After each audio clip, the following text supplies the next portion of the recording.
नेपाल ने अपने महत्वपूर्ण प्रोजेक्ट सेती हाइड्रो पावर प्रोजेक्ट के विकास को लेकर भारत से बातचीत करने का फैसला किया है। जबकि पहले इसी प्रोजेक्ट को लेकर नेपाल सरकार चीन के साथ बातचीत कर रही थी, लेकिन एकाएक नेपाल सरकार के रवैये में आए इस बदलाव को देखकर सभी आश्चर्यचकित है।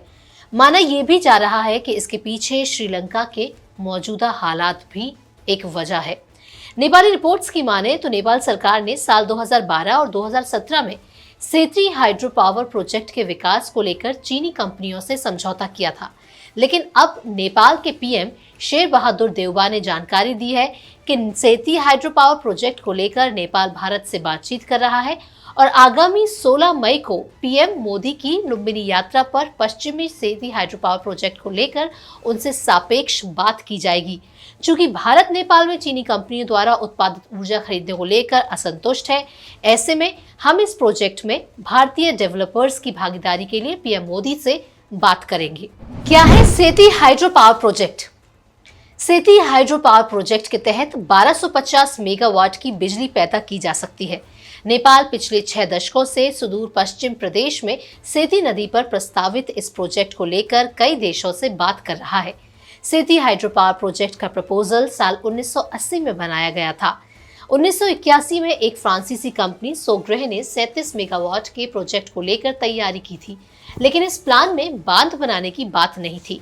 बाद में 1987 में उसी फ्रांसीसी कंपनी ने अपने प्लान में बदलाव किया और कहा कि पर्यावरण को नुकसान पहुंचाए बिना 380 मेगावाट का भंडारण किया जा सकता है। लेकिन 1994 में इस प्रोजेक्ट के सर्वेक्षण के लिए एक ऑस्ट्रेलियाई कंपनी को लाइसेंस मिला और 1997 में इसी कंपनी को प्रोजेक्ट निर्माण का लाइसेंस दिया गया। प्रोजेक्ट में चीनी एंट्री। फिर चीनी company China national machinery and equipment import and export corporation में इसमें निवेश करने की इच्छा जताई।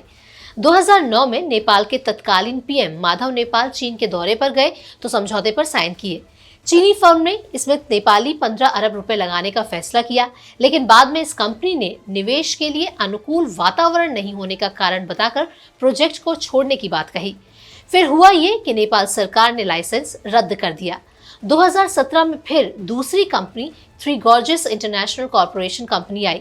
2018 में इस कंपनी ने भी भारी पुनर्वास लागत को कारण बताकर प्रोजेक्ट छोड़ने की बात कही। नेपाल को भारत की दो टूक। नेपाल इस प्रोजेक्ट के तहत 90% बिजली भारत को बेचने वाला था, लेकिन इतना सब कुछ होने के बाद भी प्रोजेक्ट पर काम शुरू नहीं हो सका। लेकिन रिपोर्ट्स का कहना है कि नई दिल्ली ने नेपाल से दो टूक कहा हुआ है कि अगर काठमांडू भारत के पावर एक्सचेंज मार्केट में बिजली बेचने की योजना बना रहा है तो ये सुनिश्चित करना होगा कि उन हाइड्रो पावर प्रोजेक्ट्स में कोई चीनी घटक नहीं होगा। एक्सपर्ट्स का कहना है कि शायद यही वजह है कि नेपाल पश्चिमी सेती हाइड्रो पावर प्रोजेक्ट को लेकर अब भारत के पास पहुंचा है। हमारी इस रिपोर्ट में इतना ही। बाकी आप इस खबर पर क्या कुछ कहना चाहते हैं, अपनी राय कमेंट के जरिए हमें जरूर बताएं और इसी तरह की और भी बड़ी खबरों से जुड़े रहने के लिए जुड़े रहें स्काई न्यूज ग्लोबल के साथ। नमस्कार।